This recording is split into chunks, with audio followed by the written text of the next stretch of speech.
Millionaire sees 8-year-old twin girls crying at his wife's grave. What one says, "Mommy is still alive," reveals a shocking truth. Just before we begin, your presence means a lot. Say hi and share where you're tuning in from only if you want to. The autumn wind whispered through the cemetery's ancient oaks, scattering golden leaves across the quiet pathways. Jackson Hayes pulled his cashmere coat tighter around his broad shoulders as he approached the marble headstone that had become his annual pilgrimage. 10 years as a tech billionaire had hardened him against most emotions. But this day, the anniversary of Eleanor Porter's death, always stripped away his carefully constructed armor. He placed a single white rose on the cold stone, his fingers lingering on the engraved name, Eleanor Porter. 1989-2017. Beloved mother and daughter. His throat tightened as memories flooded back. Her laugh, her brilliance, the way she challenged him when no one else dared. "Another year without answers," he whispered, the words carried away by the wind. Soft sound caught his attention, a whimper barely audible over the rustling leaves. Jackson turned, his steel blue eyes scanning the cemetery until they landed on two small figures huddled beside Eleanor's grave. Two little girls, mirror images of each other with golden curls and tear-stained cheeks, knelt on the damp ground. They couldn't have been more than 8 years old, dressed in matching blue coats that had seen better days. "Mommy's still alive, I know she is," one of them whispered fiercely, her small hand tracing the letters on the headstone. Jackson froze. The words struck him like physical blows. Eleanor had children? Twins? His mind raced, calculating timelines and possibilities. "Emma," the social worker said, "we have to accept it," the other girl said, her voice breaking. "But I don't want to." "They're wrong, Olivia. I feel her. I still feel her." Jackson approached slowly, not wanting to frighten them. "Hello there," he said gently. The girls jerked their heads up, eyes wide with momentary fear that quickly gave way to curiosity. Something about their faces, the shape of their eyes, the determined set of their jaws, struck him with uncomfortable familiarity. "I'm sorry, I didn't mean to startle you," he continued. "I knew Eleanor." The girls exchanged a glance loaded with meaning, a silent communication that only twins could master. "You knew our mom?" asked the one called Emma, her voice suddenly sharp with hope. Jackson nodded, kneeling down to their level despite the expensive fabric of his tailored suit pressing against the damp ground. "I did, a long time ago." "No one believes us," Olivia said suddenly, her small hands clenched into fists. "No one believes that she's still out there." Emma's eyes, startlingly intelligent, studied Jackson's face. "Why do you come here? Everyone else has forgotten her." The question pierced through Jackson's carefully constructed defenses. Why did he come year after year? Eleanor had vanished from his life long before her reported death. Their relationship had burned bright and ended, abruptly leaving only ashes and questions. "I could never forget your mother," he answered truthfully. The girls looked at each other again, that silent twin communication passing between them. "Why does nobody believe us?" Emma asked, her voice small yet defiant. Something inexplicable pulled at Jackson's heart, a connection he couldn't explain, a responsibility he hadn't sought. These children, with their unwavering faith and fierce determination, reminded him of someone, of Eleanor, of himself, before success had calcified his heart. "I'll believe you," he heard himself say, the words surprising him as much as the girls. "Tell me why you think your mother is still alive." Their faces transformed with matching expressions of hope, the first ray of sunlight breaking through storm clouds. In that moment, something fundamental shifted in Jackson Hayes' world. He didn't understand why these children's pain resonated so deeply within him, why their conviction stirred something long dormant in his soul. "You will?" Olivia whispered, her eyes wide with disbelief. Jackson nodded, an unspoken promise forming. "I will. I want to hear everything." Behind them, a woman in a sensible coat approached with concern etched on her face. "Girls, you can't just run off like that." "I'm so sorry, sir, if they've bothered you." but Jackson barely heard her. His eyes remained fixed on the twins' faces, a strange sensation washing over him, like pieces of a puzzle he never knew existed, suddenly revealing. Their edges. They're not bothering me at all, he said firmly. In fact, I think we have a lot to talk about. How many characters would you like for the next chapter? Jackson led the small group to a quiet cafe across from the cemetery. The establishment's warm lighting contrasted sharply with the gray afternoon outside. The woman who had approached them, Martha Wilson, introduced herself as the twins' temporary guardian. I work with family services, she explained quietly while the girls sat at a nearby table, heads bent together in whispered conversation. They've been through so much since Eleanor's accident last year. The foster system is challenging for them. Jackson nodded, his eyes never leaving the twins. How did you know Eleanor? I didn't personally. I was assigned to their case after. Martha hesitated. Emma and Olivia are special children. Brilliant, like their mother apparently was, but they cling to this belief that she's still alive. The therapist says it's their way of coping. A waitress brought hot chocolates for the girls and coffee for the adults. Jackson approached the twins' table, sitting down across from them. Tell me about your mother, he said gently. Emma, the more analytical of the two, studied him with eyes too wise for her age. Mom was a scientist. She worked with medicines to help sick people. She was always writing in her special notebook, Olivia added, the one with the lock that had all her secrets. Emma nodded.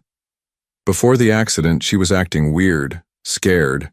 She kept saying some people were dangerous. She'd whisper on the phone at night, Olivia continued. We weren't supposed to hear, but we did. Jackson leaned forward. What did she say?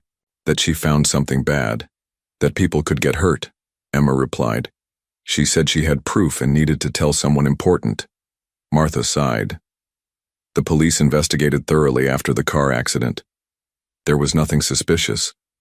Because they didn't look, Olivia protested. Mom left us clues. She knew something might happen. Emma reached into her pocket and pulled out a folded photograph. This was in her special box. She said if anything happened to her, we should remember this picture. Jackson took the photo and his heart stopped. It showed a younger Eleanor laughing on a university campus, her arm around a younger version of himself. He remembered that day perfectly. It was taken 10 years ago, during their final semester together at MIT. That's you, Emma said simply. Jackson couldn't speak, staring at the evidence of a past he'd tried to forget. Martha looked confused. You knew Eleanor well? We were together in college, Jackson managed to say, his mind racing. But we lost touch years ago. Mom never told us much about our dad, Olivia said softly. Just that he was someone important, too important to be part of our lives. Jackson studied their faces more carefully now. The shape of their eyes, the determined set of their chins, the analytical gaze. Traits he saw every morning in the mirror. Traits his mother had passed to him. The realization hit him with stunning clarity. These weren't just Eleanor's daughters, they were his. The drive to Jackson's penthouse was silent, his mind a tempest of calculations and memories. 10 years ago, Eleanor had vanished from his life without explanation. 9 years ago, these girls were born. The timeline fit perfectly. In his spacious living room overlooking the city skyline, Jackson paced while Martha made phone calls to approve the girls' temporary visit. Emma and Olivia sat wide-eyed on his leather sofa, looking impossibly small against the backdrop of modern luxury. Your home is bigger than our whole apartment building, Olivia whispered. Jackson stopped pacing. I didn't always live like this. When did you know our mom? Emma asked, her analytical mind clearly making connections. Jackson sat across from them, choosing his words carefully. We met at college, MIT. We were both studying technology, though your mother was more interested in biomedical applications. That's where she became a scientist. Olivia nodded. She was brilliant, Jackson continued, memories washing over him. far smarter than I was. Everyone knew she'd change the world someday. What happened between you? Emma's question was direct, unflinching. Jackson's jaw tightened. We were together for almost 3 years. Then one day she was just gone. No explanation, no goodbye. I tried to find her, but she disappeared completely. He omitted the crushing devastation he'd felt, how her abandonment had hardened him, fueled his relentless drive to succeed, how he'd built his tech empire partly to prove she'd made a mistake in leaving. Did you know she worked for Bennett Pharmaceuticals? Jackson asked. Martha looked up from her paperwork. Yes, she was a senior researcher there.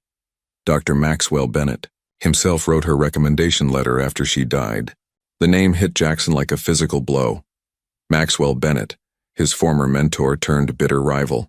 The man who had taken him under his wing at MIT, then subtly tried to control his career path. The same man who had always seemed unnervingly interested in Eleanor's research. Bennett, Jackson whispered, pieces clicking into place. He remembered Bennett's frequent comments about Eleanor being a distraction from Jackson's potential. How Bennett had offered Jackson funding for his first startup immediately after Eleanor disappeared. The timing he'd never questioned, because he'd been too consumed by heartbreak and ambition. I need to see Eleanor's research, Jackson said suddenly. You mentioned a notebook? Emma nodded. It has a special lock. We couldn't open it. Where is it now? With our things at Martha's house, Olivia replied. Mom said it was important that people's lives depended on what she found. Martha's phone rang, breaking the moment. After a brief conversation, she turned to Jackson. That was my supervisor. Due to your previous connection to Eleanor, they've approved an extended visit. The girls can stay tonight if they'd like, and we'll reassess tomorrow. Jackson nodded, a strange protective feeling surging within him. I'd like that. After Martha left with promises to return with overnight bags, Jackson stood at his window, watching the city lights flicker to life as dusk fell. Behind him, his daughters, whispered together on the sofa. His phone vibrated with a message from an unlisted number.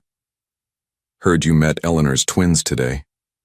We should talk about old times. MB. Jackson's blood ran cold. Bennett was watching, and Bennett never reached out without purpose. What had Eleanor discovered that was worth hiding? What had she died or disappeared to protect? And most importantly, why had Bennett kept him from knowing his own children?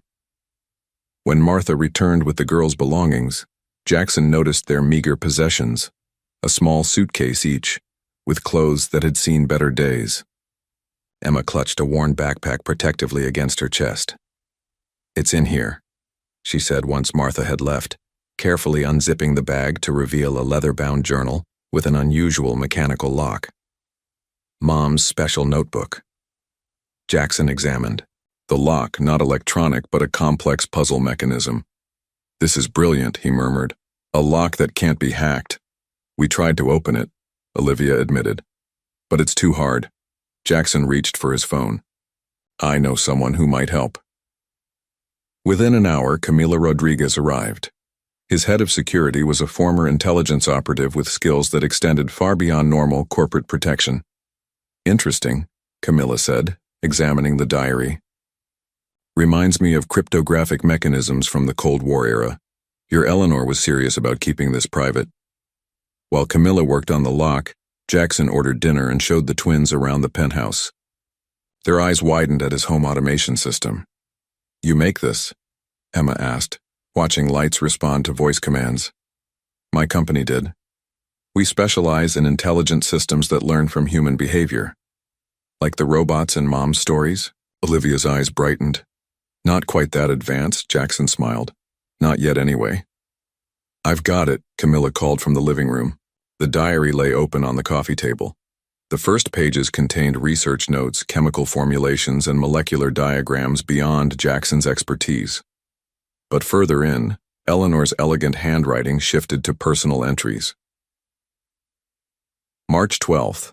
The phase the 3rd. Trials data doesn't match what was submitted to the FDA. Patient deaths in the original study were recategorized under different causes. Neuralin is dangerous, but Bennett altered the reports. March 20th. Discovered cardiac abnormalities in 18% of patients, not the 2% reported. Bennett personally ordered these findings removed before submission. April 3rd. Bennett knows I've been accessing the original files. Victoria watching me constantly. Must protect the girls. If something happens, the evidence is with Diana. Jackson looked up, his face grim. Eleanor was documenting fraud. Bennett Pharmaceuticals falsified safety data for their flagship drug. That why Mom had to hide? Olivia asked. Before Jackson could answer, his security system alerted him to a visitor. On the monitor, he saw Maxwell Bennett himself standing at his private elevator. Take the girls to the guest room, Jackson told Camilla urgently. Keep them there until he's gone. Bennett entered with the easy confidence of a man accustomed to power. At 60, his silver hair and tailored suit projected authority, but Jackson now recognized the calculated coldness in his eyes. Jackson, Bennett smiled without warmth. Been a while. What do you want, Maxwell? Can an old mentor check in? I hear you've taken an interest in Eleanor Porter's children. Jackson kept his expression neutral. News travels fast. Small world, Bennett replied, glancing around the penthouse. Tragic about Eleanor. Brilliant mind. Yes, she was, Jackson said carefully. Bennett's eyes sharpened. The girls are staying with you? Interesting choice by social services. Temporary arrangement. Bennett nodded slowly. Children need stability. Perhaps Bennett Pharmaceuticals could establish a trust fund for Eleanor's memory. The threat was veiled but clear. Bennett was asserting control. I'll handle their needs, Jackson said firmly. As Bennett left, he paused. Those girls have Eleanor's eyes, don't you think? But something about them reminds me of someone else. Good genes. His smile was predatory. Be careful, Jackson. Parenting can be hazardous. After the elevator doors closed, Jackson leaned against the wall, heart pounding. Bennett knew. And Bennett wanted Eleanor's research, and possibly the twins, under his control. Jackson returned to the diary, more determined than ever to uncover what Eleanor had discovered, and why it might have cost her her life. The morning after Bennett's unsettling visit, Jackson arranged for enhanced security measures. Camilla stationed 2 additional team members in the building and implemented advanced surveillance protocols. We're being watched, she informed Jackson privately. There's a black sedan that circled the block 6 times. Professional surveillance team. Jackson nodded grimly. I need to know everything about Eleanor's work at Bennett Pharmaceuticals, and I want to meet anyone who worked closely with her. While the twins explored the penthouse library with Camilla, Jackson began his investigation. In earnest, he contacted his corporate intelligence team to discreetly gather information on Bennett's operations, Eleanor's research history, and the drug Neuralin. By afternoon, Jackson was reviewing preliminary reports in his home office when Emma slipped. Inside, her observant eyes taking in the multiple screens displaying data. Are you looking for Mom's secrets? She asked. Jackson hesitated, then nodded. I am. I think your mother discovered something dangerous and some powerful people might have wanted to stop her. Emma's face remained serious. She knew they were coming. That's why she made plans. She climbed onto a chair beside Jackson. I remember watching her burn papers in the kitchen sink. She was crying. When was this? Jackson asked gently. The week before she died. She kept saying they won't hurt my girls. Emma's analytical gaze met Jackson's. She was protecting us from someone. The revelation sent a chill through Jackson. Emma, do you remember anyone unusual coming to your house? Anyone who might have been watching your mother? Emma thought carefully. A woman with red hair came to dinner once. Mom was tense. They argued after she thought we were asleep. Do you know her name? Dr. Victoria. Mom called her Vic. They used to be friends, but then Mom said she chose the wrong side. Victoria Coldwell, Bennett's research director and right hand. Jackson made a mental note to investigate her more thoroughly. An alert from his security system diverted his attention. Someone had arrived at the private elevator. The monitor showed a thin woman with anxious eyes and a lab coat tucked into her bag. Sarah Wang, she identified herself to the security camera. I was Eleanor Porter's research assistant. I need to speak with Mr. Hayes. After security cleared Sarah entered the penthouse clearly uncomfortable with the luxury surroundings. Her gaze softened when she spotted the twins reading in the living room. Emma, Olivia, she said with genuine warmth. You've grown so much. The twins rushed to embrace her, confirming her identity better than any security check could have. In Jackson's office, with the door closed, Sarah spoke in hurried, nervous tones. I shouldn't be here. They're watching all of Dr. Porter's former associates. But when I heard you'd taken the twins in, she twisted her hands anxiously. Dr. Porter talked about you, you know. Not often, but sometimes I'd catch her looking at an old photo. Why have you come, Sarah? Jackson asked directly. Because Eleanor prepared for her own death, Sarah said, her voice barely above a whisper. The accident was too convenient, too perfectly timed. She had just compiled all the evidence of data manipulation on Neuralin trials. Sarah pulled a flash drive from her pocket. Eleanor gave me this the day before she died, said it was her life insurance. I was supposed to release it if anything happened to her, but I was too afraid. Bennett has connections everywhere, police, FDA, media. Jackson took the drive, his expression grave. What does it contain? Raw data from the original trials. Patient records showing cardiac failures systematically recoded as unrelated complications. Internal emails ordering the manipulation of data. Bennett personally directing which adverse events should be hidden. Why didn't she go public? Jackson asked. Sarah's eyes darted to the door. She was going to. Had a meeting scheduled with an investigative reporter. But she was also terrified. For the twins, she lowered her voice further. Bennett made threats, not directly but through Victoria, said that single mothers could face unfortunate accidents, leaving their children in the system. Jackson's jaw tightened. So she was gathering evidence carefully, building an airtight case. Yes, Sarah confirmed, and there's more. Neuralin was just the beginning. They're preparing to launch a pediatric version despite knowing the risks are even higher for children. The implication was staggering. Thousands of children could be endangered by a medication known to be unsafe. There's one more thing, Sarah continued. In those final weeks, Eleanor kept saying she had a nuclear option if anything happened to her. Something that would destroy Bennett completely. She never told me what it was, but it gave her courage. Jackson thought of the diary, still only partially decoded. Did she have any unusual research sites? Private labs, off-site locations? Sarah hesitated. She sometimes disappeared for entire weekends. Said she was conducting independent verification of her findings. I always assumed she was using university labs where she had former colleagues. Before leaving, Sarah knelt to hug the twins once more. Your mother was the bravest person I've ever known, she told them.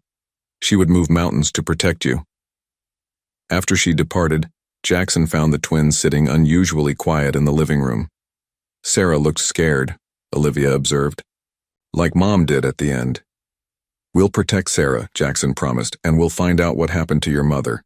That night after the twins were asleep, Jackson reviewed the flash drive's contents with Camilla. The evidence was damning. Systematic fraud that had potentially cost hundreds of lives. This would destroy Bennett Pharmaceuticals, Camilla said. Their stock would collapse overnight. And Bennett himself would face criminal charges, Jackson added. No wonder he was willing to go to such lengths to suppress it. He stared at the sleeping faces of his daughters, their existence a miracle he was still processing. Their mother had faced down one of the most powerful men in pharmaceuticals to protect patients and them. Had it cost Eleanor her life? Or was she still out there somewhere, as the twins so fervently believed? Jackson made a silent vow as he watched over them. He would finish what Eleanor started. He would protect their daughters. And he would uncover the full truth, no matter how dangerous the path.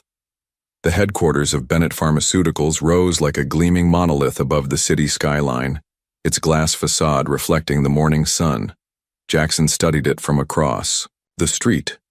remembering how he'd once admired the building as a symbol of scientific progress. Now he saw it differently, a fortress hiding corruption. Inside his car, he reviewed his strategy. With the twins safely at his penthouse under Camilla's protection, he could focus on infiltrating Bennett's operation. His cover was simple: a potential investor interested in the upcoming pediatric Neuralin launch. The receptionist recognized him immediately. "Mr. Hayes, what an unexpected pleasure. Dr. Bennett didn't mention you were visiting today." A spur-of-the-moment decision. Jackson smiled disarmingly. "Is he available?" Bennett wasn't, but his second-in-command was. Victoria Coldwell greeted Jackson with professional courtesy that didn't reach her calculating eyes. "What brings a tech billionaire to our humble pharmaceutical company?" she asked, leading him through the research wing. "Looking to diversify?" "Something like that," Jackson replied. "I'm particularly interested in Neuralin. I hear the pediatric version is nearly ready for market." Victoria's smile tightened slightly. "Our most promising development. Trials have been extraordinarily successful, so I've heard. Though some might say suspiciously so." Jackson watched her reaction carefully. A flash of tension crossed her face before she recovered. "Science often delivers unexpected breakthroughs, Mr. Hayes." She showed him laboratories where white-coated researchers worked with precision instruments. Everything appeared immaculate, transparent, but Jackson noticed the keycard barriers, the surveillance cameras, the restricted areas. "I'd love to see the raw data from the pediatric trials," he mentioned casually. "My team performs independent analysis before any investment." "Of course," Victoria nodded. "Though it would require confidentiality agreements, proprietary methods, you understand." They passed a restricted laboratory where researchers huddled around screens displaying molecular structures. Jackson glimpsed the label Neuralin P before Victoria smoothly directed him away. As they approached a conference room, Jackson heard Bennett's unmistakable voice from inside. "I don't care what it takes. Hayes is becoming a problem just like Porter was. Find out what he knows." Victoria cleared her throat loudly before opening the door, giving Bennett just enough warning to compose himself. "Jackson," Bennett exclaimed with false warmth. "Victoria didn't tell me you were visiting. What a pleasant surprise." The conference room contained 3 other executives who watched Jackson warily. On the screen behind them, Jackson glimpsed financial projections for Neuralin P, $4.2 billion in first-year revenue. "Just exploring some investment opportunities," Jackson said smoothly. Bennett's smile remained fixed. "Always the entrepreneur. Though I'm surprised you're interested in pharmaceuticals. Quite different from your tech empire." "I go where the opportunities are," Jackson replied. "Though I believe in thorough due diligence. Safety profiles. Proper testing procedures." Something dangerous flickered in Bennett's eyes. "Our safety standards are impeccable, perhaps beyond what a tech executive would understand." The threat remained unspoken, but clear throughout their conversation. When Jackson departed, Bennett walked him to the elevator. "Curious timing for your interest in my company," Bennett remarked. "Right after taking in Eleanor's twins. Quite the coincidence." "I don't believe in coincidences," Jackson replied evenly. Bennett's mask slipped momentarily. "Neither do I. Some questions are better left unexplored, Jackson, for everyone's benefit." As the elevator doors closed, Jackson heard Bennett's final words. "Remember, children need stability. It would be tragic if anything disrupted that." Outside, Jackson noticed the security team photographing his departure. His phone buzzed with a message from Camilla. "You need to see this. Found financial records. Bennett made 6 payments to the driver who hit Eleanor's car." Jackson's resolve hardened. Eleanor's accident had been no accident at all. "I don't talk to billionaires," Diana Chen declared, barely looking up from her laptop at the corner table of the busy coffee shop, especially ones with ties to Big Pharma. Jackson sat down uninvited. "I don't have ties to Bennett Pharmaceuticals, but Eleanor Porter did, and she was trying to contact you before she died." The investigative reporter's fingers paused over her keyboard, her expression betraying nothing.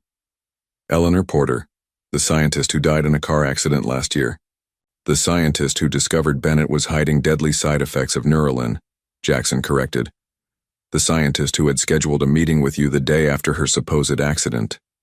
Diana closed her laptop. Alleged accident. And how? Would you know about any meeting? Instead of answering, Jackson placed a flash drive on the table. Raw data from the original Neuralin trials. Patient deaths systematically recategorized. Internal emails ordering the concealment of adverse effects. And financial records showing payments to the driver who hit Eleanor's car.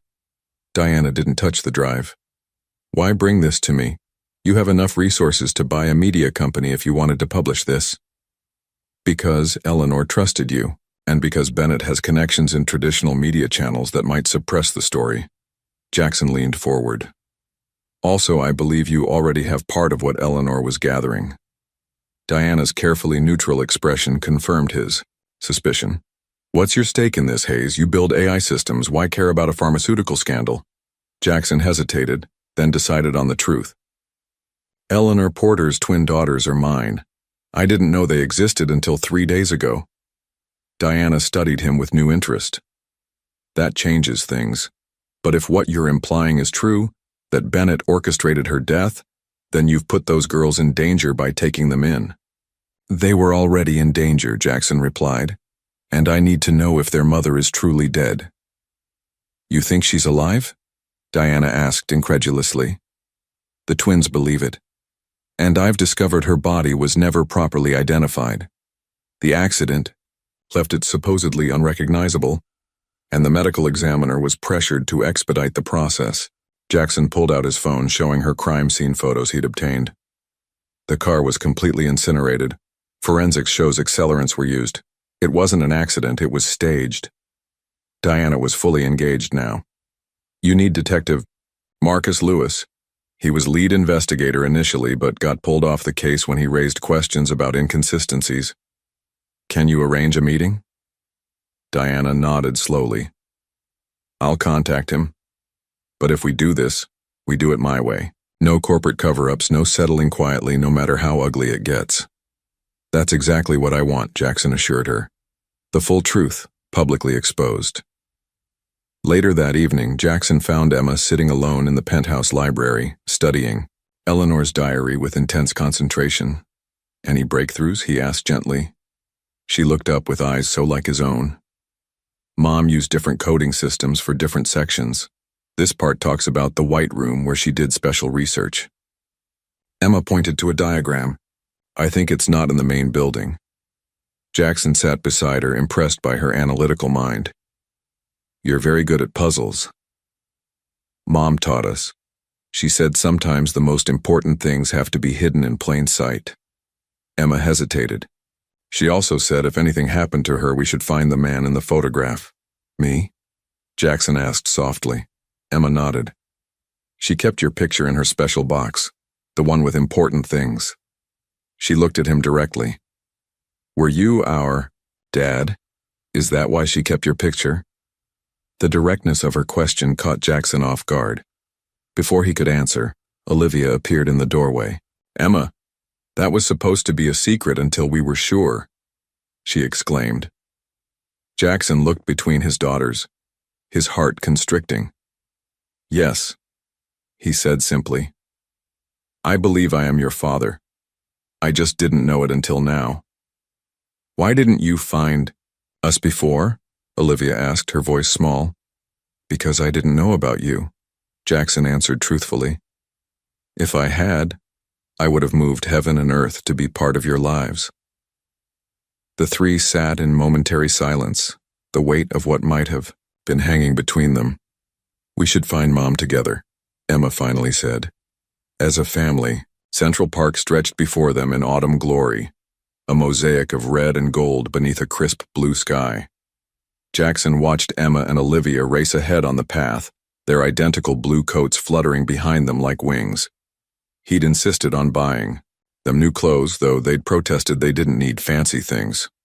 3 days into their unexpected cohabitation, Jackson was still adjusting to fatherhood. The twins had a routine they'd established in foster care. Emma always tied both their shoelaces. Olivia always poured their juice. They communicated in half-sentences and knowing glances, a private language he couldn't yet decipher. "They're remarkable," said Detective Marcus Lewis, walking beside Jackson. The former lead investigator on Eleanor's case was a weathered man with observant eyes and a reputation for integrity. "Porter raised them well." "She did everything well," Jackson replied quietly.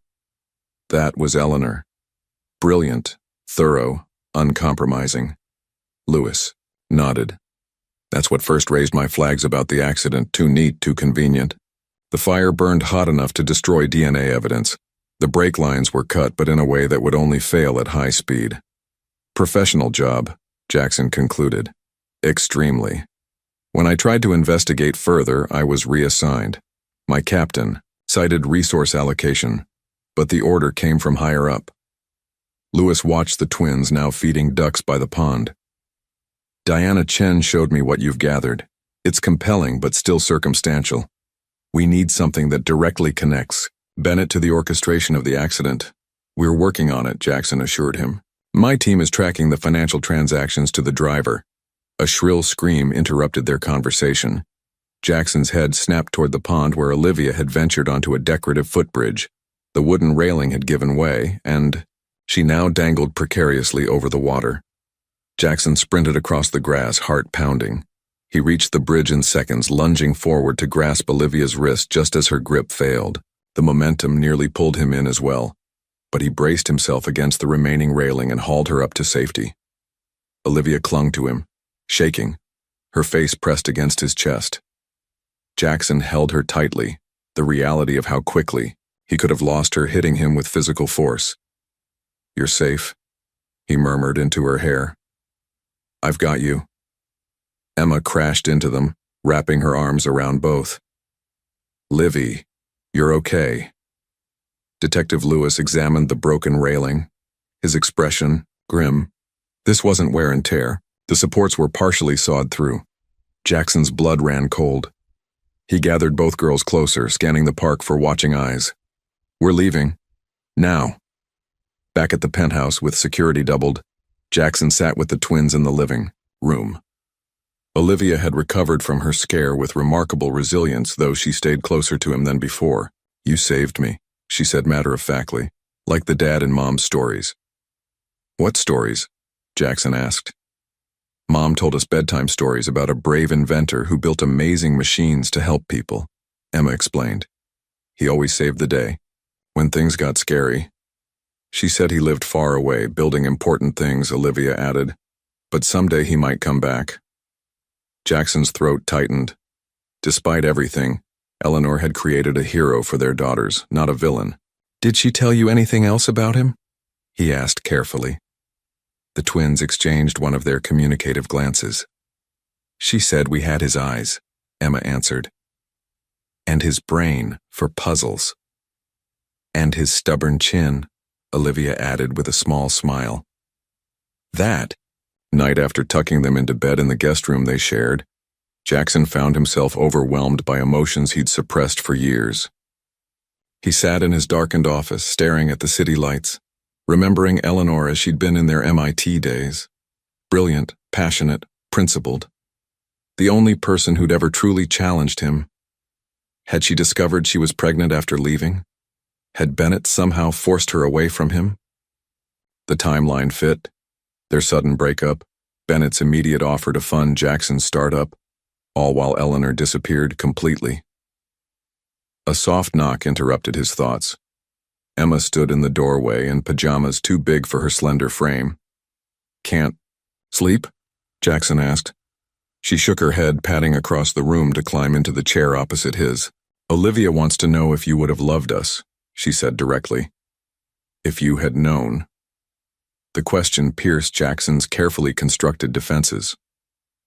"More than anything in this world," he answered, his voice rough with emotion. Emma studied him with those analytical eyes so like his own. "I think Mom still loves you," she said finally.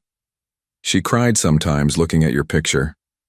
"I never stopped loving her," Jackson admitted, "even when I thought she'd chosen to leave." "Will you tell us about when you met her?" Emma asked. And so Jackson began the story of how he'd first encountered Eleanor Porter in an advanced robotics class, how she'd challenged his algorithm and improved it in one elegant stroke, how they'd stayed in the lab until dawn arguing theoretical approaches that would later become the foundation of his first patents. As he spoke, Olivia appeared silently in the doorway, listening. Eventually, both twins fell asleep on the large office sofa. Jackson covered them with a blanket, watching their peaceful faces. "I'll find your mother," he whispered. "Whatever it takes." Crystal chandeliers cast a golden glow over the annual Pharmaceutical Innovation Gala, where industry elites gathered in black tie and evening gowns. Jackson adjusted his bow tie, scanning the ballroom. Diana Chen had secured him an invitation as her source for a feature on pharmaceutical philanthropy. "Bennett always makes a grand entrance halfway through," Diana murmured, elegant in a simple black dress, her press credentials displayed prominently. "He considers himself the star attraction." "And Coldwell?" Jackson asked. "His shadow." "Never. More than 10 feet away at these functions." Diana nodded toward a cluster of FDA officials. Bennett's cultivated impressive connections. 3 of those regulators previously worked for his companies. Jackson spotted the moment Bennett entered. The subtle shift in the room's energy, the deferential nods, the path clearing before him. Victoria Coldwell followed precisely 6 steps behind, resplendent in emerald silk that matched her calculating eyes. "Time to mingle," Diana said. "I'll work the regulatory crowd. You've got Bennett." Jackson circulated deliberately, positioning himself near Bennett's typical trajectory. When their paths finally crossed, he raised his champagne flute in mock salute. "Maxwell, quite the spectacle you've orchestrated." Bennett's smile remained fixed, though his eyes hardened. "Jackson, unusual to see you in pharmaceutical circles. Still playing guardian to Eleanor's girls?" "My girls," Jackson corrected, voice low enough that only Bennett could hear. A flicker of surprise crossed Bennett's face before disappearing. "Ah, you've made that connection. I wondered when you might." "You knew all along," Jackson stated. "Not a question. Eleanor was quite discreet, but pregnancy has visible symptoms." Bennett sipped his champagne. "She was brilliant but distracting you from your potential. You needed focus during those critical early startup days. So you separated us," Jackson concluded. "What did you tell her to make her leave?" Bennett's smile turned cold. "Nothing untrue. That you'd expressed frustration over her holding back your career. That you'd referenced her as a temporary diversion while discussing your 5-year plan with me." Jackson's grip tightened on his glass. "Lies. Selective truths," Bennett corrected. "She was already concerned about your workaholism, your ambition. I merely confirmed her fears. And then you hired her at Bennett Pharmaceuticals to keep her under your thumb." Bennett shrugged elegantly. "I recognized exceptional talent. When she discovered her pregnancy after leaving you, I offered security, advancement. Everyone benefited. Until she discovered what you were hiding about Neuralin," Jackson said. Bennett's expression hardened. "You're treading dangerous ground, Jackson. Eleanor made similar missteps. Accidents happen to those who don't understand their place in the ecosystem." Jackson stepped closer. "Was her death another selective truth you orchestrated?" "The official record stands," Bennett replied, coldly. "I'd be careful about spreading unfounded accusations. Think of the twins. Children need stability." His gaze drifted toward the entrance. "Speaking of which, I hear social services has questions about your sudden interest in guardianship." Before Jackson could respond, Victoria Coldwell appeared at Bennett's side, whispering urgently in his ear. Bennett's face darkened. "If you'll excuse me," he said tersely. "Urgent matter." As Bennett strode away, Diana approached with her phone displaying breaking news. "Whistleblower exposes potential fraud in Neuralin drug trials." "Sarah Wang went public," Diana said. "Limited details, but enough to spook Bennett." "He'll retaliate," Jackson warned. "We need to protect her." "Already arranged safe housing through my editor." As the gala continued, Jackson noticed Bennett and Victoria in intense conversation with several FDA officials. The network of influence was visible: handshakes, reassuring pats, confident nods. When Jackson departed shortly after midnight, he found his driver unconscious beside the car. The vehicle's brake lines had been cleanly cut. On the windshield, a handwritten note: "Not for you, for the twins' sake." The message was clear: back off, or Emma and Olivia would become targets again. Jackson's resolve hardened. Bennett had underestimated him just as he'd underestimated Eleanor. The time for careful investigation was over. He needed to strike directly at Bennett's empire before more lives were lost. Gray clouds hung heavy over Memorial Garden Cemetery, matching the somber mood of the small gathering. Jackson stood beside Detective Lewis and Diana Chen, watching, as cemetery workers prepared to exhume Eleanor Porter's grave. The court order had taken considerable legal pressure to obtain. The twins shouldn't be here for this, Jackson had insisted earlier that morning. They remained at the penthouse with Camilla, engaged in a mathematics lesson, a distraction Jackson had carefully arranged. Dr. Helena Bishop is the best forensic pathologist in the state, Lewis explained, as a petite woman in a practical raincoat approached. If there's anything to find, she'll find it. The exhumation proceeded with methodical precision. Jackson maintained his composure until workers lifted the casket from the earth. Despite his preparation, the reality of the moment, that Eleanor's remains might be inside, hit him with physical force.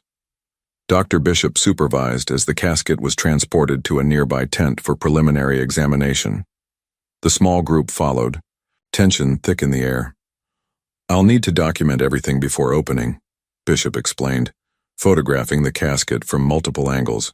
"The seal appears intact, no signs of previous disturbance." Jackson nodded, unable to speak. Diana squeezed his arm briefly in silent support. When Bishop finally opened the casket lid, her professional demeanor slipped momentarily. "This is unusual. Instead of human remains, the casket contained several sandbags arranged in a roughly human shape." "What the hell?" Lewis muttered, leaning closer. Bishop examined the interior carefully.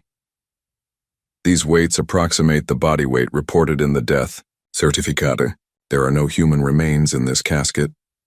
The implications crashed over Jackson in a wave. "She's not here." "No," Bishop confirmed, "and from the condition of these materials, I'd say this casket has never contained a body." The funeral was closed casket, Diana recalled. The official report cited severe burning from the car fire. Lewis was already on his phone requesting the original accident scene evidence. "We need to retest the blood samples from the crash site." Within hours, they gathered in Bishop's laboratory, where she completed her analysis of the original blood evidence. "It's human blood type AB negative, matching Eleanor Porter's recorded type," she confirmed. "But the quantity is inconsistent with a fatal accident. More importantly, the degradation pattern suggests it was refrigerated before being planted at the scene." "Could it have been drawn during medical treatment?" Lewis asked. "No. The preservation chemicals I'm detecting aren't used in emergency medicine." Bishop removed her glasses. "This blood was stored, likely from routine medical draws, then placed at the scene." Jackson's heart raced with the confirmation of what he'd begun to believe. "So there's no evidence she died in that crash?" "None," Bishop agreed. "In fact, I'd say there's compelling evidence that someone went to extraordinary lengths to fake her death." Back at the penthouse, Jackson found the twins waiting expectantly despite his attempts to shield them from the day's events. "You went to Mom's grave," Emma stated matter-of-factly. "Did you find her?" Jackson hesitated, then sat down at their level. "No, we didn't find her. But that might be good news." Olivia's eyes widened. "Because she wasn't there?" "Exactly." Jackson explained in simplified terms what they'd discovered. "I knew it," Olivia exclaimed, jumping up. "I told everyone she wasn't dead." Emma remained more analytical. "But where is she? Why would she hide from us?" "I don't think she's hiding from you," Jackson said gently. "I think someone is hiding her from us." Emma nodded seriously. It's the White Room. I've been dreaming about it. What White Room? Jackson asked. Where Mom is. In my dreams, she's in a room with white walls and no windows. She's working, but she looks sad. Emma's voice dropped to a whisper. She writes notes and hides them inside her shoes. Jackson exchanged glances with Diana, who had been silently observing. Children's dreams weren't evidence, but given everything they'd discovered, he wasn't dismissing anything. We're going to find her, he promised. And when we do, no one will separate our family again. The press conference room at the Grand Meridian Hotel buzzed with anticipation. Journalists from major outlets adjusted cameras and checked recording equipment, responding to the cryptic invitation, Groundbreaking Pharmaceutical Industry Expose, Bennett Pharmaceuticals Investigation. Behind the scenes, Jackson reviewed his presentation with Diana. Once we start this, there's no going back. Bennett will use every resource to discredit us. That's why we're doing it this way, Diana replied. Too public for them to suppress, too many outlets for them to control. Your tech background gives you credibility they can't easily dismiss. Detective Lewis entered the preparation room. Just got word. The FBI has opened a formal investigation based on the evidence we submitted. They're preparing warrants for Bennett Pharmaceuticals servers. Sarah Wang sat nervously in the corner reviewing her talking points. As Eleanor's former research assistant, her testimony was crucial. Dr. Porter would be proud of this, she said quietly. This is what she wanted. The truth exposed, patients protected. At precisely 10 a.m., Jackson stepped to the podium, camera flashes erupting around him. The tech billionaire rarely gave press conferences, ensuring maximum attention. Thank all you for coming, he began. What I'm about to share will shock many of you. It involves systematic fraud, danger to public health, and potentially orchestrated violence, all to protect corporate profits. For the next 30 minutes, Jackson methodically presented their evidence, the falsified Neuralin trial data, the concealed cardiac risks, the pattern of suspicious deaths among whistleblowers, the staged accident, and finally, the empty grave. We have conclusive forensic evidence that Eleanor Porter's death was elaborately faked, Jackson stated. We believe she is being held against her will, possibly continuing her research under duress. The room erupted with questions. Diana stepped forward, directing the press to packets containing supporting documentation and her comprehensive investigative report publishing simultaneously online. As the conference concluded, Jackson's security team reported agitated activity at Bennett Pharmaceuticals headquarters. Stock prices were already plummeting in real-time trading. Mr. Hayes, a reporter called out as Jackson prepared to leave. Is it true that Eleanor Porter's twin daughters are your children? Is this investigation personal? Jackson paused, then returned to the microphone. Yes, Emma and Olivia are my daughters. I only discovered this recently after they found me at their mother's grave. And yes, this is deeply personal. But it's also about thousands of patients endangered by a medication known to be unsafe. Back at his command center, Jackson received reports from multiple fronts. Bennett Pharmaceuticals had issued a blanket denial, calling the allegations baseless attacks from a tech competitor seeking to manipulate markets. The FBI had executed their first warrants, and most significantly, Victoria Coldwell had contacted Diana's editor, seeking immunity in exchange for information. She's breaking ranks, Diana said excitedly. This is exactly what we needed. The meeting with Coldwell took place at her attorney's office under strict confidentiality. Her composure had cracked, replaced by the nervousness of someone who recognized a sinking ship. Bennett has a research facility that doesn't appear in any official records, she revealed. Built inside a mountain property he owns personally, registered as a private retreat. That's where Eleanor is. She's alive? Jackson demanded. Coldwell nodded. Bennett couldn't risk killing her. She's the only one who fully understands the molecular structure of Neuralin and its flaws. He needs her to fix the formula without admitting the original was defective. How do we know you're telling the truth? Diana pressed. Coldwell handed over a flash drive. Security footage, access codes, facility blueprints, everything you need to find her. Why help us now? Jackson asked. Because Bennett is planning to disappear with his contingency plan, Coldwell replied grimly. Taking Eleanor to an overseas location. The transport is scheduled for tomorrow night. Once she's out of the country, you'll never find her. Jackson studied the facility blueprints while his team verified Coldwell's information. The mountain complex was sophisticated with multiple security layers and limited access points. We can't wait for the FBI's bureaucracy, he decided. By the time they get approval for this location, Bennett will have moved her. You're not suggesting, Diana began. I'm not suggesting, Jackson interrupted. I'm stating. We're going. In tonight. The FBI field office buzzed with activity as agents processed the mounting evidence against Bennett Pharmaceuticals. Special Agent Cassandra Rivera, newly assigned to lead the investigation, reviewed the case files with growing alarm. The scale of this fraud is staggering, she told Detective Lewis.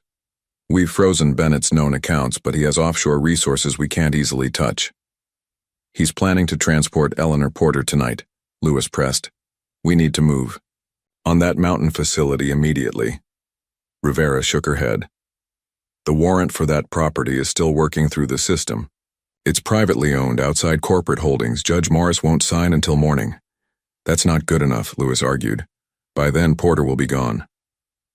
Outside the federal building, Jackson waited in his car, on a secure line with Camilla. Surveillance confirms increased activity at the mountain property, she reported. Multiple vehicles arriving, equipment being loaded.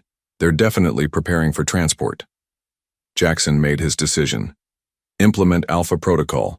We move at nightfall. Across town, Diana Chen filed her latest story, revealing Victoria Coldwell's cooperation with authorities. The headline would hit within hours. Bennett Pharmaceuticals executive turned state's evidence. Claims kidnapped scientist held in secret facility. The media firestorm was intensifying. Bennett Pharmaceuticals stock had been suspended from trading after falling 30%. Patients were flooding physicians' offices with concerns about Neuralin. The FDA had announced an emergency review. At Jackson's penthouse, he briefed his assembled team, former military specialist from his corporate security division, each selected for discretion and skill. This is not a corporate operation, he emphasized. This is a rescue mission. Our sole objective is extracting Dr. Porter safely. Martha Wilson, the twins' social worker, had arrived earlier to stay with Emma and Olivia. Jackson found them in the library, heads bent over Eleanor's diary. We decoded more symbols, Emma announced. These coordinates match the mountain Ms. Diana talked about. Jackson knelt to their level. I have to go away tonight just for a little while. You're going to find Mom, Olivia stated with certainty. I'm going to try, he confirmed. I need you both to stay here where it's safe with Martha and the security team. Emma studied him with those analytical eyes. Promise you'll bring her back. I promise to do everything in my power, Jackson answered honestly. If you find her, Olivia said, tell her we never stopped looking. As dusk fell, Maxwell Bennett paced his private office at the mountain complex, watching security feeds with growing agitation. His carefully constructed empire was unraveling by the hour. The helicopter is fueled and ready, his head of security reported. We can depart with Dr. Porter at 2200 hours. And the research data? Bennett demanded. Being compiled now. Dr. Porter is finishing the final molecular analysis. Bennett nodded tersely. Once we reach the Cayman facility, initiate the server wipe protocol here. Nothing recoverable. In the laboratory 3 levels below, Eleanor Porter worked with mechanical precision, her face thin and pale from a year, in captivity. Her hands moved expertly across sophisticated equipment, completing the refinements to the Neuralin formula that Bennett had demanded. A guard stood by the door, watching impassively. Eleanor had learned their routines over months of observation, shift changes, security patterns, moments of inattention. She had been waiting, planning, ever since she'd seen Jackson's face on a news broadcast 3 days earlier. Something about the twins. Something that had given her the first spark of hope in a year. She carefully removed a tiny sample of the corrected formula. concealing it in a capsule she'd prepared weeks ago. Whatever happened tonight, this evidence would survive. On the mountainside, Jackson's team approached under cover of darkness. Their thermal imaging identified 22 security personnel patrolling the perimeter. The facility entrance resembled a luxury mountain home, its reinforced doors disguised with architectural elegance. "Security system is military grade," Camilla reported through their encrypted comms. "I'm accessing the bypass codes Coldwell provided now." The first alarm was silenced before it triggered. The outer doors opened with a pneumatic hiss. The team entered swiftly, neutralizing 2 guards with non-lethal tactics. "Splitly takes teams 3 and 4 to secure the helicopter pad and vehicle bay," Jackson ordered. "No one leaves this facility."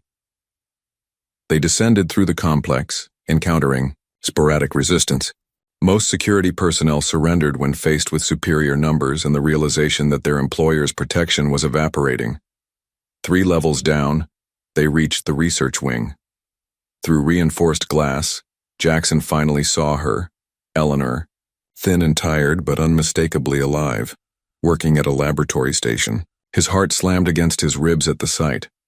When their team breached the laboratory doors, the guard reached for his weapon but quickly surrendered when outmanned. Eleanor looked up, shock replacing her clinical concentration. "Jackson?" Her voice was barely audible, disbelief etched on her features. "Eleanor." He crossed the room in 3 strides. "We need to get you out of here. Now." She stared at him as if seeing a ghost. "Is this another of Bennett's manipulations?" "No," Jackson said firmly. "It's a rescue. Your daughters led me to you." "Emma and Olivia?" Tears filled her eyes. "They're safe?" "They're safe. They never believed you were dead." Jackson reached for her hand. "They sent me to find you." Eleanor's composure finally broke. She grabbed a small case from beneath her workstation. "We have to take this. Proof of what Bennett did. The corrected formula that shows he knew the original was flawed." Alarms suddenly blared throughout the facility. "Perimeter breach," came Camilla's voice through comms. "Additional hostiles approaching. Looks like Bennett's private security contractors." "FBI just arrived too," reported another team member. "They're engaging the new hostiles." "Status on Bennett?" Jackson demanded. "Located on the helipad level. Attempting extraction." Jackson led Eleanor toward the exit, their team maintaining protective formation. The sounds of conflict echoed through the corridors, Bennett's arriving reinforcements clashing with both Jackson's team and the FBI agents who had arrived after obtaining their emergency warrant.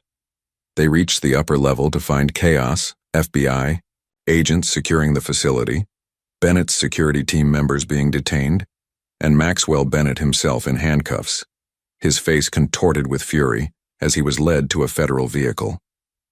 "This is a misunderstanding," Bennett was insisting to the stone-faced agents. "Dr. Porter has been working here voluntarily on classified research." When Bennett spotted Eleanor emerging with Jackson, his facade cracked completely. "You ungrateful bitch, I made you. I protected your research." Eleanor approached him with quiet dignity. "You falsified data and endangered thousands of patients. You separated me from my children. There's nothing you can say that matters anymore." Special Agent Rivera intercepted them.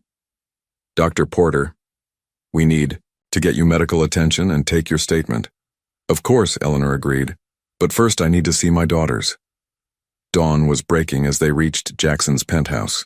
Eleanor had been examined by medical personnel, given preliminary clearance, and provided an initial statement to the FBI.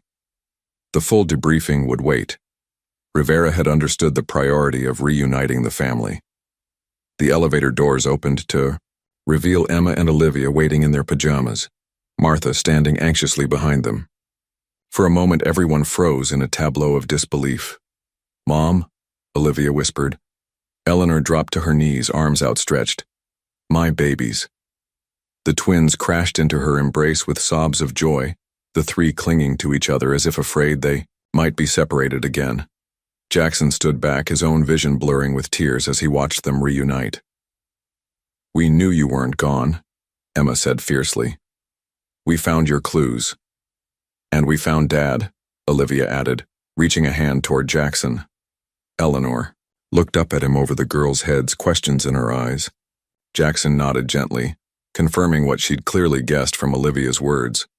They had much to discuss, years of manipulation and deception to unravel. But for now, this moment was enough. Their family, impossibly reunited against all odds. Martha discreetly wiped her eyes. "I'll make some breakfast," she murmured, giving the family space. The sun rose over the city skyline, illuminating the penthouse in golden light. Outside, news helicopters circled Bennett Pharmaceuticals' headquarters as federal agents continued their raid. Justice was in motion. Truth was emerging from darkness. And in a quiet moment amid the chaos, a family that had been fractured by greed and power found its way back together, guided by the unwavering belief of two small girls who had refused to accept the lie they'd been told. The next few days passed in a whirlwind of medical examinations, FBI debriefings, and media frenzy. Eleanor's miraculous return dominated headlines across the nation, her story of captivity and forced research generating public outrage. Bennett Pharmaceuticals stock was suspended indefinitely as investigations expanded to include international regulatory agencies. Through it all, Jackson ensured Eleanor and the twins remained protected in his penthouse, shielding them from the media circus. Private physicians monitored Eleanor's recovery, while specialized trauma counselors helped the family begin the healing process.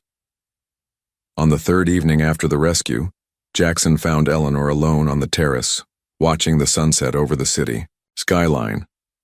Her slender frame seemed fragile in the fading light, but her eyes held the same fierce intelligence he remembered. "The girls finally fell asleep," he said, joining her by the railing. "They've been fighting it, afraid you might disappear again." Eleanor nodded, her gaze distant. "I've been afraid of the same thing, that I'll wake up back in that laboratory." "You're safe now," Jackson assured her. "Bennett's bail was denied. The evidence is overwhelming." They stood in silence for a moment, the weight of their shared history and separated years hanging between them. "Jackson," Eleanor finally said, turning to face him, "I never would have kept the twins from you if I'd had a choice. You need to know that." "I'm beginning to understand," he replied carefully. "Victoria Coldwell has been cooperating extensively. She confirmed that Bennett orchestrated our separation, threatened you when you discovered you were pregnant." Eleanor's eyes glistened with tears. "He showed me messages, emails, all fabricated, making it clear you didn't want family complications derailing your career. When I tried to contact you anyway, he threatened the girls directly. And when you discovered the Neuralin fraud," Jackson prompted gently, "he made it clear what would happen to the twins if I went public." Eleanor's voice hardened. "So I built my case secretly, created safeguards. I was so careful, but somehow he discovered my meeting with Diana." "The staged accident," Jackson concluded. Eleanor nodded. "They intercepted me after I dropped the girls at school. I woke up in the mountain facility. Bennett explained how thoroughly he'd faked my death, showed me news reports of my funeral. He said if I tried to escape, the twins would have a real funeral to attend." Jackson's hands tightened on the railing. "I should have looked for you years ago, should have questioned what happened between us." "We both believed Bennett's lies," Eleanor said softly. "He manipulated us masterfully." Inside the penthouse, Emma appeared in the doorway, rubbing sleepy eyes. "Mom? Dad? Are you still here?" They turned in unison, both moving instinctively toward their daughter. Eleanor reached her first, kneeling to embrace her. "We're both here, sweetheart. We're not going anywhere." "Olivia had a bad dream," Emma explained. "She needs you too." They found Olivia curled in her bed, tears streaking her face. When she saw them all together, she launched herself into their collective embrace.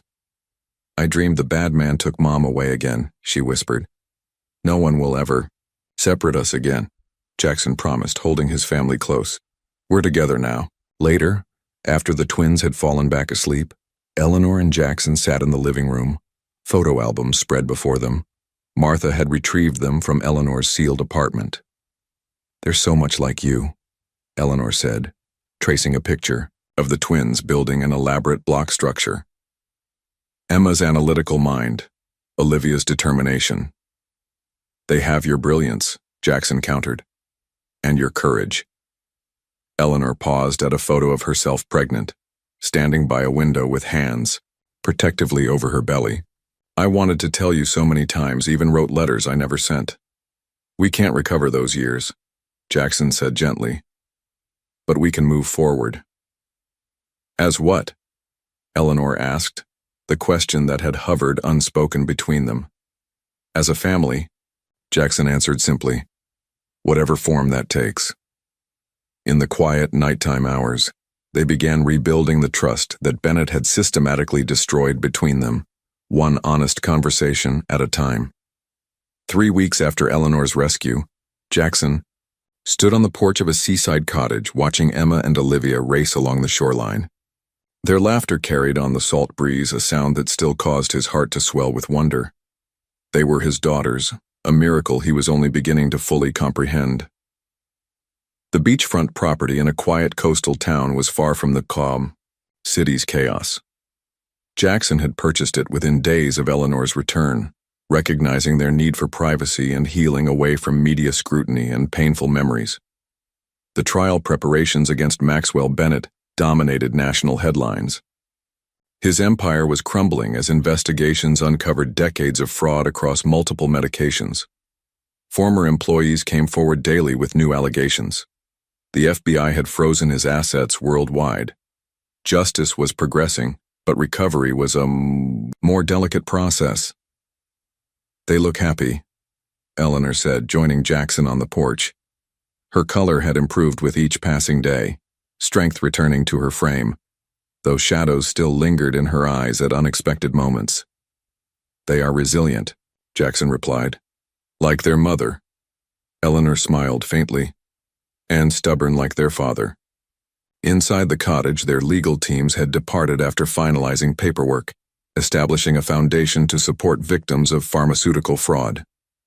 Eleanor's corrected Neuralin formula would be made available to all manufacturers, potentially saving thousands of lives.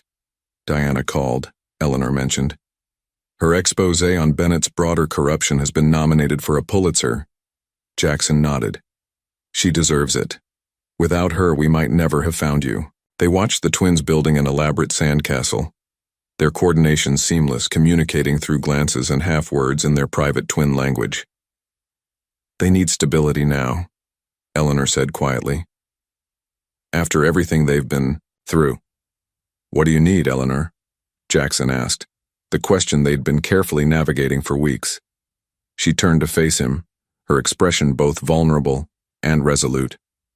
"Honesty. No more secrets between us. Bennett exploited our weaknesses because we weren't transparent with each other." "I was obsessed with success," Jackson acknowledged. "Building my company consumed me. I can see why you believed I wouldn't want the complication of family." "And I was too proud to demand answers," Eleanor countered. "Too quick to accept that you'd moved on without me." Their hands found each other's on the porch railing, the contact tentative but intentional. "The twins want us to be a family," Eleanor continued. "They've been dropping hints about sharing a home permanently." Jackson smiled. "Subtle ones, like Olivia asking if I'll be their real dad forever, and Emma designing bedroom layouts for all of us?" Eleanor laughed softly. "They get their directness from you." "What do you want, Eleanor?" Jackson asked, his voice gentle but serious. She considered the question, watching their daughters by the shoreline. "I want to rebuild what Bennett stole from us, not necessarily returning to the past, but creating something new, something honest." "Co-parenting? Friendship?" Jackson pressed carefully. Eleanor met his gaze directly.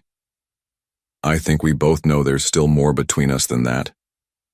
Before Jackson could respond, the twins came racing up the beach path, faces flushed with excitement. "Dad, Mom, come see our castle," Olivia called. "It has a moat with real water." "And a laboratory wing," Emma added seriously, "for Mom's research." And a computer room for Dad's inventions, Olivia finished. Jackson and Eleanor exchanged glances, both recognizing the not-so-subtle symbolism of their daughter's creation. "We're coming," Eleanor called back, her fingers still entwined with Jackson's. That evening, after the twins were asleep in their new rooms filled with books and toys, Eleanor and Jackson sat on the porch swing, a comfortable silence between them. "I filed the paperwork to legally establish paternity," Jackson said. "If that's agreeable to you." Eleanor nodded. "The girls need that security." "And I've been thinking about your research," he continued. "The Hayes Porter Foundation will need a brilliant scientific director." "Are you offering me a job, Mr. Hayes?" Eleanor asked with a hint of her old spark. "I'm offering you a partnership," he corrected. "Equal control, shared mission." Eleanor smiled. "I accept." Under the stars, they began mapping their future, not rushing to reclaim what was lost but carefully building something stronger.